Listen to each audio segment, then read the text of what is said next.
انسان کی اوقات اتنی سی ہے کہ نہ پہلی بار خود نہا سکتا ہے اور نہ آخری بار۔ اکثریت کی پیروی ضروری نہیں، درست کی پیروی ضروری ہے۔ لفظ پر دسترس بڑھاؤ ورنہ خود اپنے ہاتھ سے نکل جاؤ گے۔ جب بھی بولو سوچ سمجھ کے بولو۔ رسول اللہ صلی اللہ علیہ وآلہ وسلم نے فرمایا، جو نرمی سے محروم رہا وہ بھلائی سے محروم نہیں جانتا وہ ٹوٹ جاتا ہے۔ یاد رکھیں، آب حیات ڈھونڈنے والوں، درود پاک ہی تو آب حیات ہے۔ جس کو درود پاک کا ورد مل گیا سمجھو اسے جاویداں مل گئی۔ برائی کو خود میں اور اچھائی کو دوسروں میں تلاش کرو، یہی آپ کی سب سے بڑی اچھائی ہوگی۔ قرآن پاک میں اللہ رب العزت کا ارشاد ہے، ترجمہ ہے، اے ایمان والو، اللہ سے سچی پکی توبہ کر لو، امید ہے کہ تمہارا رب تمہاری خطاؤں کو معاف کر دے گا اور جنت میں داخل کر دے گا۔ سورہ تحریم اور آیت نمبر ہے 9۔ ہر وقت زندگی سے گلے شکوے اچھے نہیں ہوتے، کبھی اپنی کشتی کو لہروں کے سہارے بھی چھوڑ دیا کیجیے۔ کہنے کا مطلب یہ ہے کہ اللہ رب العزت پر توکل رکھنا سیکھیے۔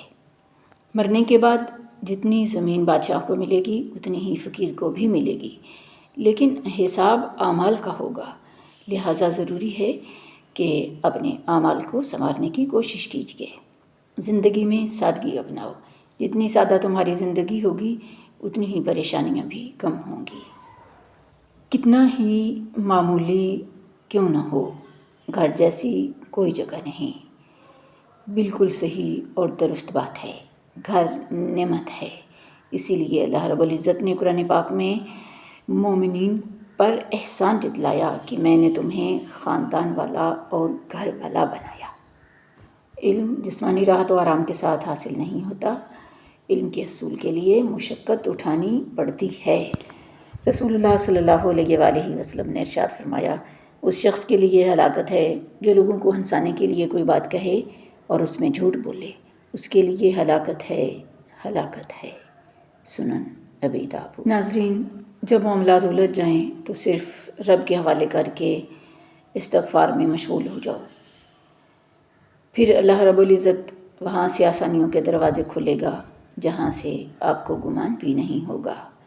استغفر اللہ ربی من کل ذنب ذنب واتوب الیہ۔ بزرگ کہتے ہیں، دشمن سے نہ ڈرو بلکہ اپنے خاندان کے اس منافق شخص سے ڈرو جو آپ کے بیچ بیٹھ کر دوغلے پن سے ڈبل پالیسی چلا رہا ہو۔ درود شریف سے مصیبتیں ٹلتی ہیں، بیماریوں سے شفا حاصل ہوتی ہے، ڈر اور گھبراہٹ دور ہو جاتے ہیں۔ یقین کیجئے اللہ رب العزت جب مدد کرنے پہ آ جاتا ہے تو لامعلوم سے ایسے سبب بنا دیتا ہے کہ نہ ہونا بھی ہونا ہو جاتا ہے۔ سب سے قریبی لوگوں کا وار سب سے خطرناک ہوتا ہے کیونکہ وہ بہت کم فاصلے سے کیا جاتا ہے۔ رسول اللہ صلی اللہ علیہ وآلہ وسلم نے فرمایا، آدم کا ہر بیٹا ہی خطا کار ہے، تاہم بہترین خطا کار وہ لوگ ہیں جو غلطی ہونے کے بعد توبہ کر لیتے ہیں۔ The beginning is always the hardest۔ یقیناً شروع کرنا ہی مشکل ہوتا ہے، آگے سب آسانیاں مل جاتی ہیں۔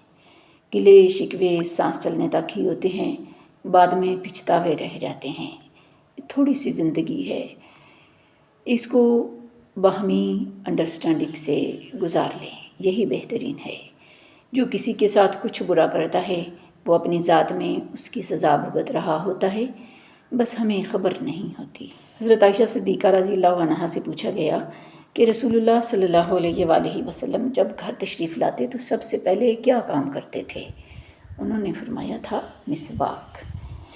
ناظرین، اگر ویڈیو پسند آئی ہے تو اسے لائک اور شیئر ضرور کیجیے۔ السلام علیکم ورحمۃ اللہ وبرکاتہ۔